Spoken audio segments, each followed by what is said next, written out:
Much ignored are the needs of the suburban housewives of America. That is until Sir John Falstaff, a man of immense girth and little wealth, enters the picture. Sir John has decided the best way to obtain what he lacks is to turn to the world's oldest profession and gain a mistress. Why have one when there are two? His plan is to seduce Mistress Page and Mistress Ford, the wives of two wealthy men. To this end, he sent them both love letters.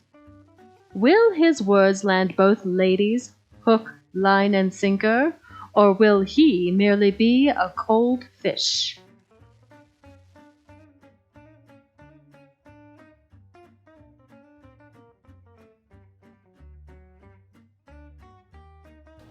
What, have I escaped love letters in the holiday time of my beauty, and am now a subject to them? Let me see. Ask me no reason why I love you, for though love use reason for his physician, he admits him not for his counselor. You are not young.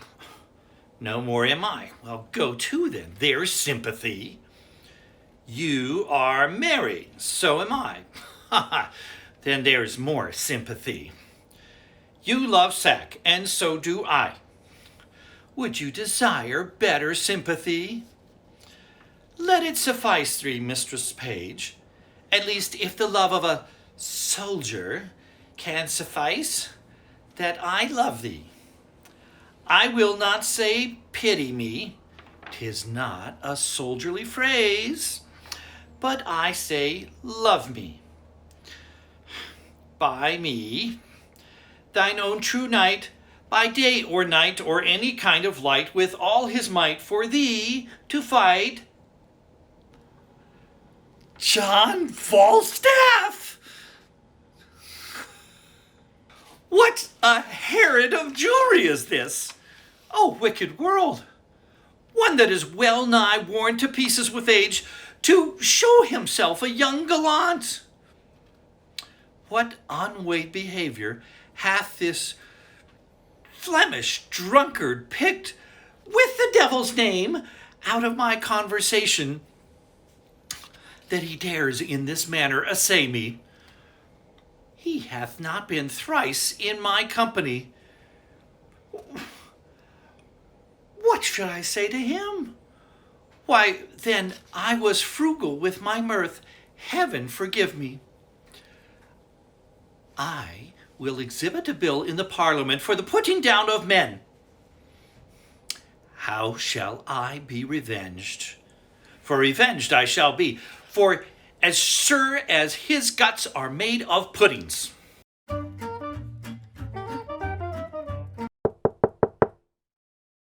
Mistress Page, believe me, I was going to your house. Trust me, I was coming to you. Oh, Mistress Page, give me some counsel. What's the matter, woman?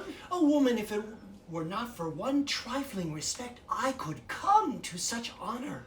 Well, hang the trifle, take the honor. What is it? Dispense with trifles, what is it, woman? If I would but go to hell for an eternal moment or so, I could be knighted. What? Thou liest, Sir Alice Ford. These knights will hack, and so thou shouldst not alter the article of thy gentry. We burn daylight. Here, read, perceive how I might be knighted. I shall think the worse of fat men so long as I have eye to make difference of men's liking.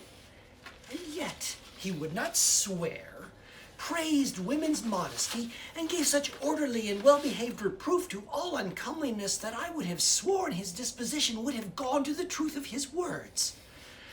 And yet they do no more adhere and keep together than the 100th psalm to the tune of Greensleeves. What tempest, I trow, cast this whale with so many tons of oil in his belly ashore at Windsor? How shall I be revenged on him? I think the best way were to entertain him with hope till the wicked fire of lust have melted him in his own grease. Did you ever hear the like? Oh, letter for letter, save the name Ford and Page differ. In the great relief of the mystery of your ill opinions, here is the twin of your letter. But let thine inherit first, for I protest mine never shall. I warrant he hath 1,000 of these, with blank space for different names. Sure, more, and these are the second edition. He will print, out of doubt, for he will not care what he put into the press when he puts us to. I had rather be a giantess and lie under Mount Pelion than with him. I will find you 20 lascivious turtles ere one chaste man. Why, this is the very saying, the very hand, the very words. What doth he think of us? Oh, nay, I know not. It makes me want to wrangle with mine own honesty. I will entertain myself as one that I know not withal. For sure, unless he knows some strain in me that I know not myself, he would never have boarded me in this fury. Oh, boarding, call you it? I'll be sure to keep him above deck. Oh, so will I. If he ever come below my hatches, I'll never to see again. Let's be revenged on him. Let's appoint him a meeting and give him a show of comfort for his suit and lead him on with well-baited delay till he hath pawned his horses with mine host of the Garter. Nay, I will consent to any villainy against him that may not sully the chariness of our honesty. Oh, that my husband saw this letter! He would give eternal food to his jealousy. Let's consult against this greasy knight. Come hither.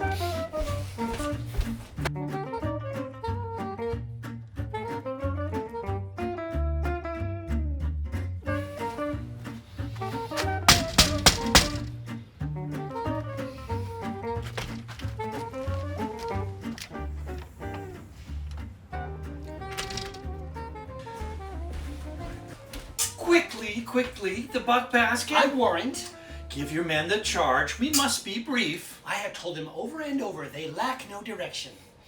Sir John is coming at your back door, Mistress Ford, and requests your company. Mistress Page, remember your cue. Oh, I warrant. If I don't act it, hiss me. Oh, go to then. We'll use this unwholesome humidity, this gross watery pumpion. We'll teach him to know turtles from jays.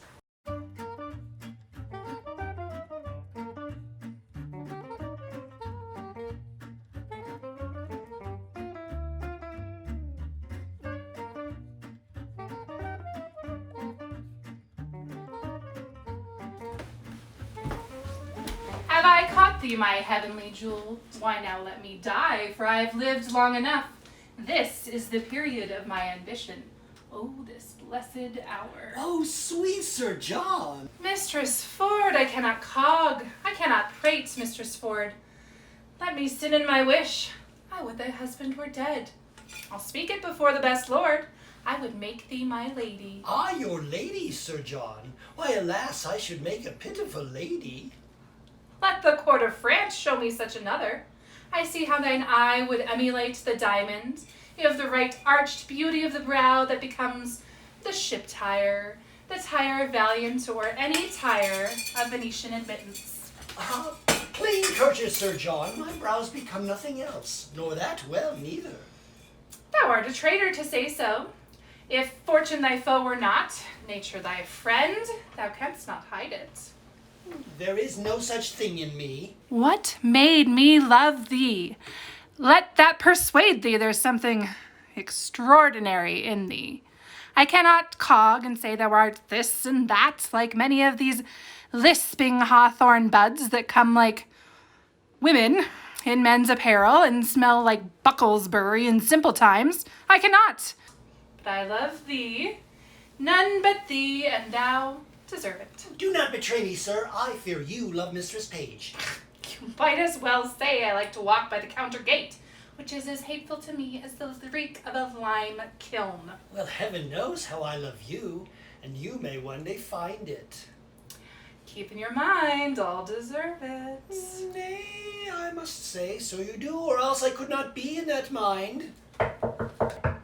Here's Mistress Page at the door, sweating and blowing and looking wildly. I shall ensconce me behind the arras. She shall not see me. Oh, pray you, do so. She's a very tattling woman.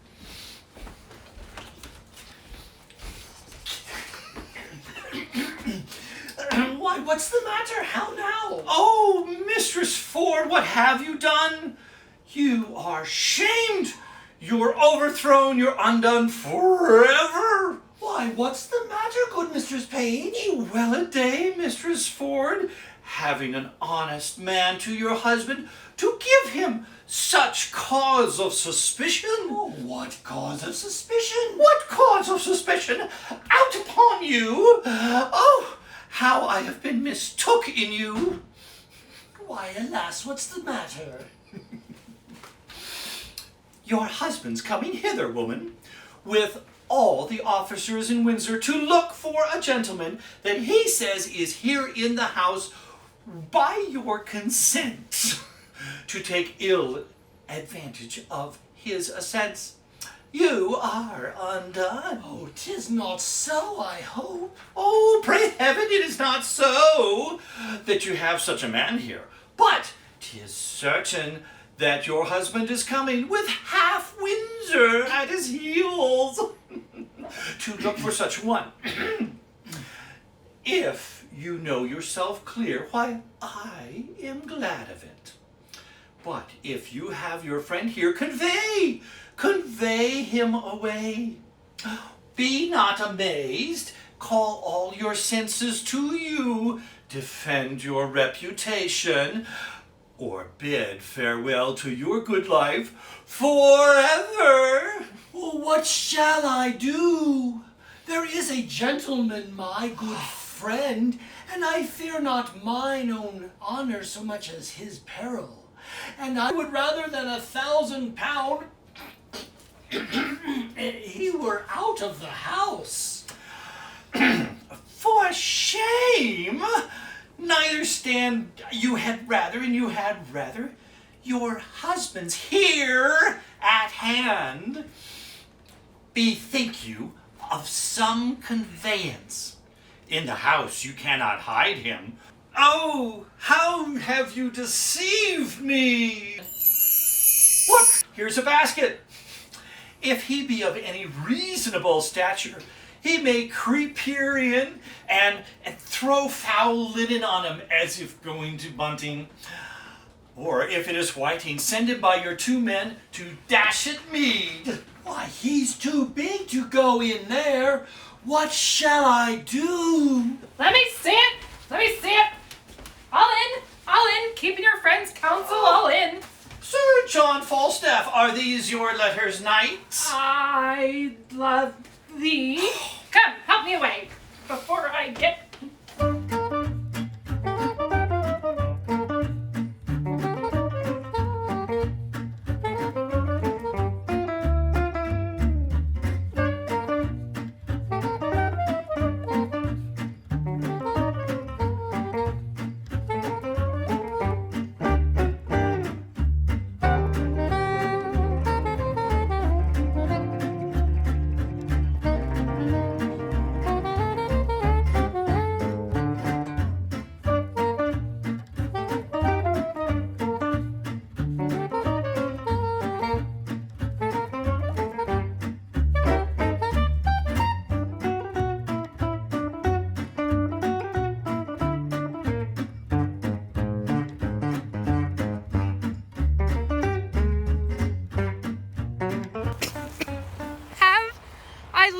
To be carried in a basket like a borrowed butcher's offal, and to be thrown in the Thames. Were I to be served such another trick, have my brains ta'en out and buttered and given to the dog as a New Year's feast. Ugh. The rogues slighted me into the river with as little remorse as they would have drowned a blind bitch's puppies. 15 in the litter. You can tell by my size that I have a certain alacrity for sinking. If the bottom were as deep as hell, I'd down.